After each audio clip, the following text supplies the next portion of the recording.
ఎంత మాత్రం పోషించారని. 2014-19 మధ్య నాన్న ఎమ్మెల్యే.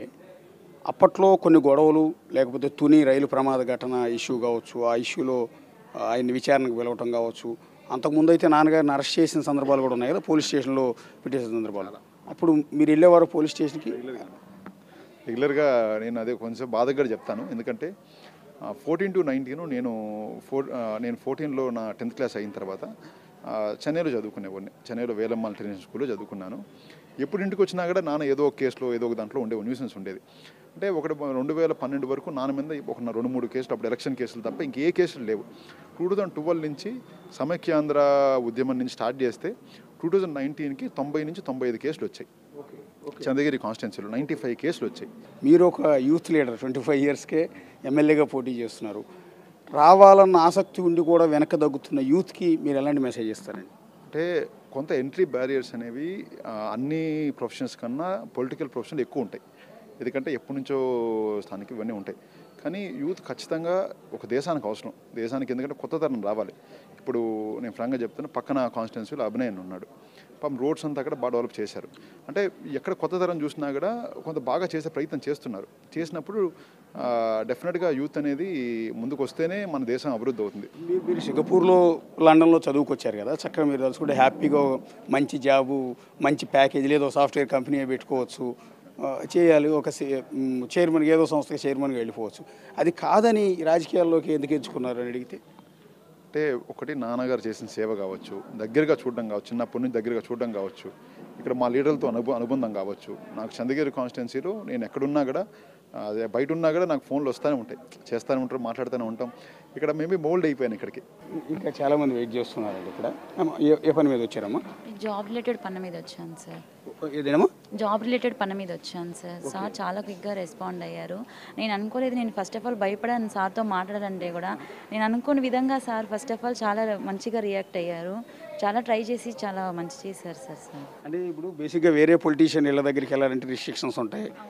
ఆయన కలవాలి అంటేనే ఒక పెద్ద దేవుడు, తిరుమల దేవుడు దర్శనం అవుతుంది కానీ నాయకుడు దర్శనం కాదు చాలామంది దగ్గర నేను గమనించింది. అట్లా ఉందా చెవిరెడ్డి గారి దగ్గర? అస్సలు లేదు సార్, లేదు సార్.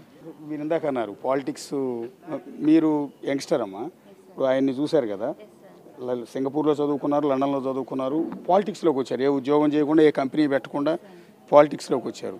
మీలాంటి యంగ్స్టర్స్ అసలు పాలిటిక్స్లోకి వచ్చే ఇంట్రెస్ట్ ఉందా ఇప్పుడున్న సిచ్యువేషన్? ఇప్పుడైతే లేదు సార్. నేను అదే చూస్తున్నాను సార్.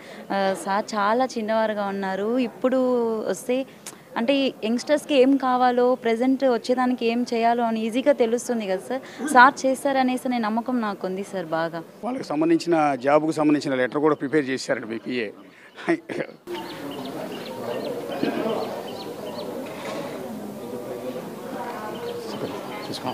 ఓకే, పద్మావతి మహిళా యూనివర్సిటీలో ఏదో జాబు, అది పూర్తి వివరాలు బయటికి చెప్పకూడదు కాబట్టి చూపించట్లేదు. మన ముందే ఆవిడ నిన్న వచ్చిందంట, జాబు కావాలి, ప్రాబ్లం ఉందని. ఇమీడియట్గా మన ముందే, మీడియా ముందే సైన్ చేశారు. ఇమీడియట్గా వాళ్ళకి ఫార్వర్డ్ చేస్తున్నారు. ఆ జాబ్ డీటెయిల్స్ ఏంటి అనేది బయట పెట్టట్లేదులే కానీ కన్నీళ్ళతో ఆమె వేడుకుంది. ప్రాబ్లం సాల్వ్ చేశారు, పంపించారు. ఇంకొక గర్భవతి వచ్చింది, ప్రాబ్లమ్స్ చేశారు, సాల్వ్. వాళ్ళ నుంచి వచ్చే రియాక్షన్ చూసినప్పుడు ఏమనిపిస్తుందండి? ఈ సాటిస్ఫాక్షన్ ఏ జాబ్ చేస్తే, ఏ కంపెనీ పెడితే వస్తుందా? ఈ అవకాశం ఎప్పుడు ఏ జాబ్ చేసినా రాదు, ఏం చేసినా రాదు. అంటే ఒక ఆపర్చునిటీ అన్నది చెప్పా కదా స్టార్టింగ్లో. నేను 10 మందికి ఫోన్ చేస్తే రెస్పాండ్ అవ్వడము, ఇంకోరు నాతో ఫాలోఅప్ చేసుకోవడం, ఇదంతా ఒక ఆపర్చునిటీ. ఇంత ఆపర్చునిటీ వదులుకొని నేను ఏదో పోయి అక్కడ ఎంత సంపాదించినా కూడా పెద్ద సాటిస్ఫాక్షన్ ఉండదు.